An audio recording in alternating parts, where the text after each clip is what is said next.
Hi, you might not know who I am, but you might have seen me leaving snarky comments about takeaways on Instagram, or you might have seen me bamming folk up on Glasgow Live. My name is Rory Hughes, and this is the Salad and Sauce Podcast. On this show, we're going to talk a bunch about food. Good food, bad food, finer food, diner food, seafood, wee food, big food, healthy food, junk food, greasy food, sleazy food, and easy food. I'm also going to talk a lot about sauce, if you know what I mean. Stuff like wine, gin, rum, cocktails, not a chance I'm talking about mocktails, the bubonic tonic, beers, tears, live bars, dive bars, and all sorts of other fucking shit. But before we get on to all that, let me explain what salad and sauce is and how it came to be. Now, we've all been there. It's 3:24am, you are pissed as fuck and hungry as shit. Large kebab, Pedro, my man. And then the guy behind the counter asks that majestic question. Salad and sauce. And that's where the name came from. But what am I doing here? Well, Salad and Sauce started as a private Facebook page between myself and a couple of my pals. We would make a hungover post the day after a night out, detailing some pile of slime we ate out of a polystyrene tub. This went on for a few years and served as nothing more than a private joke between me and my posse, so to speak. But at some point, my admiration for food expanded beyond just It's alright. or Fish. and even. Fucking amazing.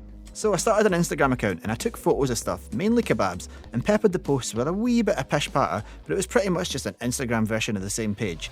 I tried to give the posts a bit of international flavour by making a point of detailing things I ate when I went away on holiday or when I went to see bands in other cities. But about a year or two ago, something happened, and other people I didn't actually know, started liking posts and leaving comments, even recommending me places to eat in that. Some fucking guy even designed me a logo and sent me a packet of badges to give out, and he didn't ask for a dime. Right around this time, kebabs became a thing in Glasgow. They actually started to become a wee bit trendy. A more European version of the food hit the city with the same ferocity of the great burger boom of 2012. Kebabs were no longer the same piles of slime that we used to eat out of polystyrene tubs. These dishes were being treated as they were meant to be treated, and served in places where someone sat you at a table and gave you a menu, and cutlery, and a beer. Maybe I had stumbled onto something here, or maybe I just stumbled because I drank too much, who knows, but anyway, here we are. Welcome to Salad and Sauce. And by the way, if this sounds like pish, please bear with me. Do you think the first song the Beatles ever recorded was good? No, and neither was anything else they ever recorded. Right, bad example, everything they done was terrible. But this is a beta version, so bear with me. If it sounds like crap, it'll maybe sound better in the future. Anyway, I'm getting hungry. Now, it's only fitting that the first episode, or the pilot if you want to call it that, centres around the Big D, Doner fucking Kebab. The legendary, iconic fourth meal of the day. See, there's breakfast, there's lunch, there's dinner, and then there's the fourth meal of the day that is rarely accounted for. The pissed up kebab on the way home from the pub. Like I said before, the kebab scene in Glasgow has gone from humdrum to full-blown Durham in recent years. It's been amazing to see. Heaps of higher-end kebab restaurants have popped up around town, most notably GDK, Babs and Doner House, each of which bring their own unique take on this drunk guy's favourite dish that isn't the old pissed eating out of a polystyrene box at a bus stop method that we all used to savour. I'm going to put all three of these venues up against one another and let's see how we get on. So we're going to start with contestant number 1, GDK. GDK stands for German Doner Kebab. Who'd have thunk it? This is a form of takeaway franchise similar to Subway that started in 1989 in Berlin, and unlike Subway, GDK have actually freshened up their menu since 1989. They have more than 50 stores across the UK, Europe and the United Arab Emirates, but they only arrived in Glasgow last year, where the old Odeon Cinema used to be on Renfield Street. It feels a bit more like a McDonald's style in-and-out type affair than the other places that I mentioned. Price-wise, it is incredibly moderate, weighing in at around $8 for a main, fries and a drink. They have a couple of different styles of kebab to try on for size, so I'm going to go and try 2 and see how I get on. The original German Doner Kebab. This is a sort of German style brat with that mad waffle imprint on the outside of it, and it's absolutely packed with your choice of fillings. Chicken or beef doner, and then a selection of salad. It's the bread that makes this. The meat is absolutely fine, but my, the bread is lovely and firm with a tiny bit of toughness to the bite. All the meals at GDK are accompanied by their 3 signature dips, garlic, chilli and yogurt, and a portion of fries. This is fine like a tonic wine. Now, I'm gonna try the Lambikin. Now, the GDK Lambikin is like a regular doner wrap, except that the wrap is laced with a spicy mince and filled with salad. This is heavy duty out of control. The dips on the side are a great idea because this means that the wrap doesn't get all mushy and fall apart on your hands while you're trying to eat it, aka pulls a burrito. Truly fantastic. A word of advice though, you can upgrade your fries to either curry fries, flaming fries or cheesy fries for a small fee. I can't remember how much it cost, but it wasn't a lot, and it was definitely worth it. I went with the flaming fries just because everything I eat pretty much needs to be spicy. I only have one beef with this place, and that's the doner. Well, I mean, like not beef in the bad sense, but the doner here is beef. I thought it was generally lamb doner. Whatever, still tastes amazing. There's no beer on sale in here though, which loses points, and the best soft drink on offer is Sprite. Why is there no Dr Pepper? But, as a meal, this is pretty damn good. Quite a lot to take away there, pun obviously intended. The food was 5-star and the venue is nice and clean and all that, but it's an in, eat, out number. Perfect if you're looking for a quick scran before heading out with your pals, but I don't know if you'd necessarily arrange to meet folk here and go for dinner. But it is what it is, and what it is delish. Yeah, bitch. It's also worth noting that GDK also serve doner spring rolls. Fling that right up me.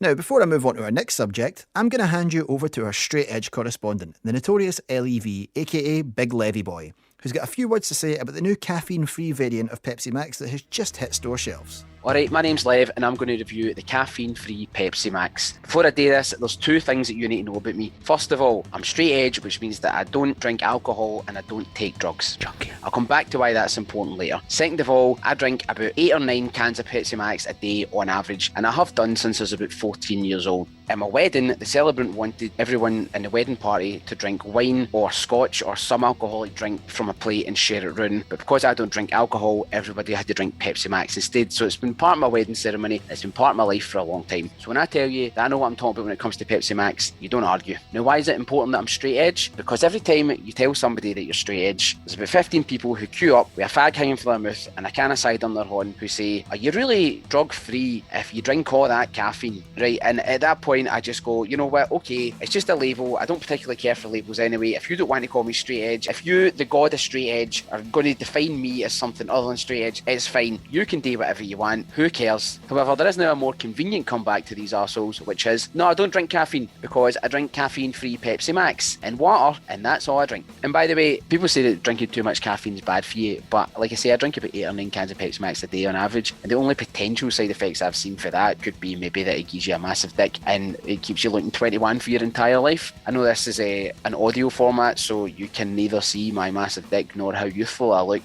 but ask your ma.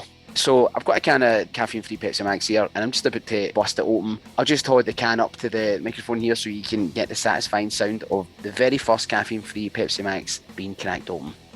This could be a life-changing moment for me. This could be the moment that I eradicate caffeine from my life, as long as this isn't absolute garbage. Also, I'm a normal human being and don't make a lot of noise when I drink, but for the benefit of the audio format, I'll exaggerate my slurp a wee bit so that you know when I'm drinking. So, here it goes.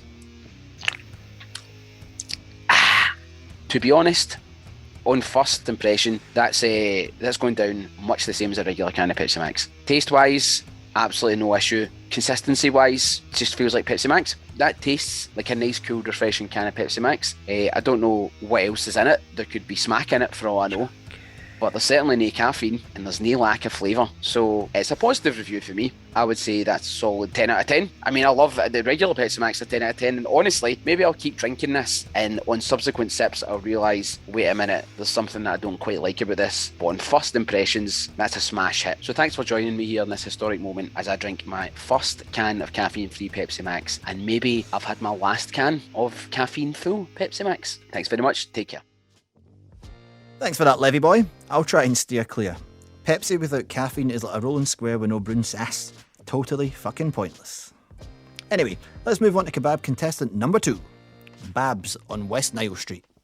Babs, if you hadn't already guessed it, is short for kebabs. Pretty clever, eh? Babs is a product of the team that brought us Bread Meets Bread, a venue that we will surely tackle in the not-so-distant future. This place is located on West Nile Street and it arrived here in June 2017. Inside, the place looks amazing. The tabletops, the plates, the general decor. They've put a lot of effort in to give this place a genuine Turkish-style vibe. And it works. You'll be smacked in the face with the smell of freshly grilled goodness the second you walk through that door. The menu's fairly substantial. They've got wraps, burgers, grill plates, kofta, and something called Iskender. Bet you 50 quid I pronounced that wrong, and I've no idea what it is, but god damn, I want to find out. This is a more traditional style of restaurant service compared to GDK. You're sat at a table, given menus, waited on by a member of staff, and they bring you all the food and stuff right over to you. Very, very good. They even have draft beer. In fact, they've got a decent sized drinks menu with a number of wines, cocktails, bottled and canned beers, and even a little bit of the bubbly. Let's get to scranning. Now I kept it real here and went with the classic doner wrap. The meat used in here is lamb and it comes in a sort of flatbread style wrap. The salad stuck inside was amazing. Pickled cabbage and gherkins in your kebab is the type of behaviour that separates the men from the boys in my humble opinion. Sauce wise, I'm told this is a harissa mayo used in these wraps and it was just divine.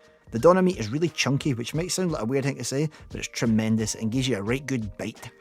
These wraps come without sides included, so it's a tad more expensive than GDK, but it's a different style of dining experience completely. On the side I went with the garlic parmesan fries, which were exactly as the description in the tin read. Cheesy, garlicky goodness. And it didn't come out of tin. And seeing as Babs is an affiliate of Bread Meets Bread, it would be frightfully impolite not to order a burger here, so I'm going to go with a doner burger.